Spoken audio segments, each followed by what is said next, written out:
Good morning, welcome to Morning Outlook. This is Kim speaking on Wednesday, the 13th of September.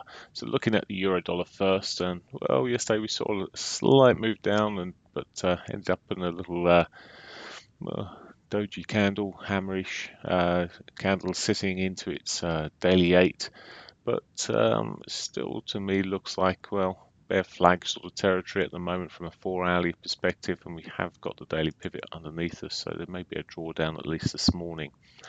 Now, beyond that, to me, as I say, still erring towards the bearish side here at the moment. If it's just really how it reacts to that daily pivot today, bounce off that, may see a continuation of this this move that started here, but a break of it, I'd be more bearish towards yesterday's lows, and maybe a bigger move to the downside.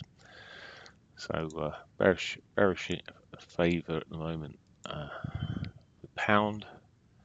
So look at the pound from the dailies first, and well, the pound is still charging. When I say charging, it was certainly charging yesterday, and held up pretty well. Recovered a small drawdown at one stage.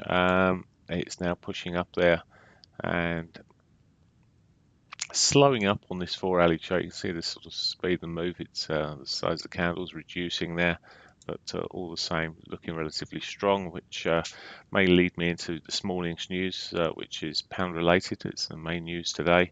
It's the inflation. Inflation. It's not at all. It's average earnings today. Employment data today. So it's Wednesday. It's employment day. So we'll see what comes from that. But anything average earnings will be what was the main number there that people will be looking at. So again, particularly central bank. So that's where we are with the pound at the moment, looking, as I say, still bullish and erring on the bullish side. However, there is a daily pivot below. Bad earnings, low employment or higher employment may obviously cause a change around here, but at the moment, erring bullish. Dollar yen.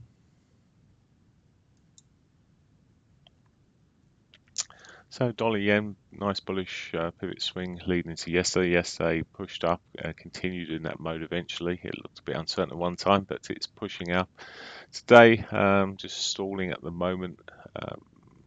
Maybe a bit of a retrace due. Let's just check. Yeah, it's got daily pivot just below. So see how we run into that. If it pulls back and finds a bit of support off that daily pivot, and continues and breaks these current highs, I'd be more bullish than anything else, looking for yesterday's highs in the R1 as we push on, maybe further through that.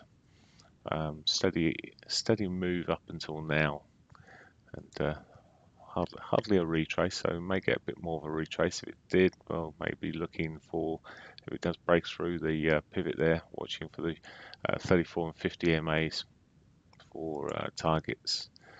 And Aussie dollar. Aussie dollar, well, has been erring towards the bearish side. Popped up, yes, this morning so far, but it's really consolidating in this phase here, or in a consolidating phase. If I could only speak properly this morning. You see, yesterday really just chopped most of the day. And well, it's seen much the same through this morning so far. Breakdown may just see us run towards that 200, maybe a bit further, and a bit more of a correction. I think the Aussie and the Euro are pretty more aligned at the moment, and then the Canadian dollar. Canadian dollar saw a blip up yesterday. Has got a weekly pivot still above us, so that may move and push up back up towards that bit more of a correction to the upside potentially. Has been one of the strongest pairings against the US dollar. As I said before, because the fundamental data is at the moment selling off a bit towards its daily pivot. It's just how it may react. If it bounces off that, breaks the trend of this this downward trend that's sitting there, could be on for yesterday's high, maybe the weekly pivot and R1 sort of zone. Okay, that's pretty much it. Only other news we got is the PPI inflation figure. Producers inflation data in the US at 1:30. That isn't a biggish mover, but if the markets are quiet, may move them a little bit. And at 3:30, we've got crude oil inventories, which again may be a bit of a mover, and particularly you often see a bit of a move running into the Canadian dollar from that. Okay, that's it for me. Have a great day. Bye for now.